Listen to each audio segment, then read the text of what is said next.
Hello guys, good day po sa ating lahat. Update po tayo sa aking mga fingerlings. Yung araw po, 25 days old na po sila. Kung napansin nyo po, medyo delay na po yung pag-upload ko ng mga video. Nagka-problema po kasi yung aming wifi. So, hindi ako naka-upload agad. So, ngayong araw po, 5 days old na po sila dito sa may circular pond. Sa ika 1 week po nila dito sa circular pond, magsasizing na po ako. Kukunin ko naman po ulit yung mga fast grower or yung mga shooter. Dahil po sa pagsasizing, mababawasan po natin yung chance na kainin ng mga shooter o yung mga fast grower, yung mga maliliit pa. And pag natanggal po yung mga shooter, mas mapapabilis po yung paglaki ng iba, yung mga nahuli po na fingerlings natin. At ngayon po is pag-uusapan po natin yung mga advantage and disadvantage po sa hatchery na gaya nito, which is yung pagpapalaki po ng fry to fingerlings sa concrete pond po. So, uunahin po natin is yung manpower. Sa ganitong setup po, hindi po natin kailangan ng maraming tao.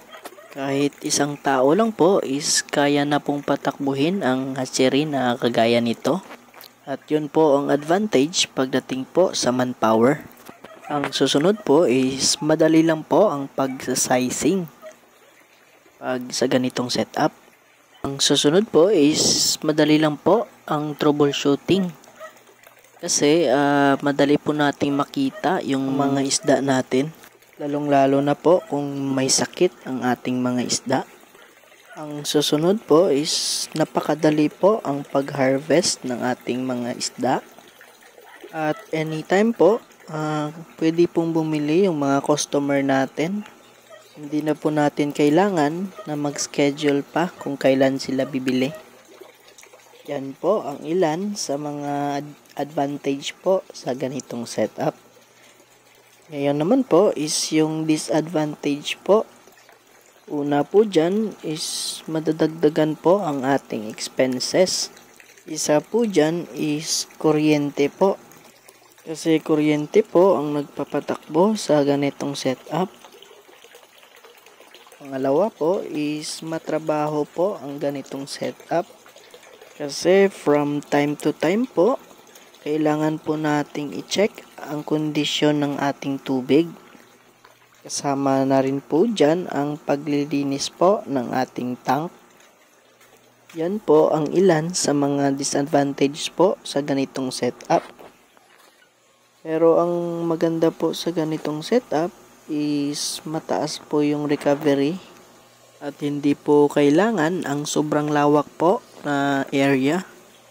Kaya sa mga nagbabalak po na sumubok po sa ganitong negosyo, payo lang po, magsimula po muna kayo sa maliit and pag-aralan nyo po mabuti ang pag-aalaga nito. So, hanggang dito na lang po muna ang aking video. And abangan nyo po ang mga susunod kong uploads. At pagbibigay na naman po tayo ng mga panibagong tips and ideas po patungkol sa pag-aalaga ng hito. At kung meron po kayong mga katanungan, pwede nyo pong i-comment sa video ito. At susubukan ko pong sagutin ang inyong mga katanungan.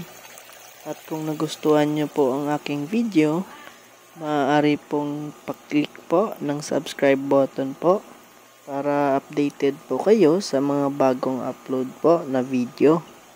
Yun lamang po at maraming salamat.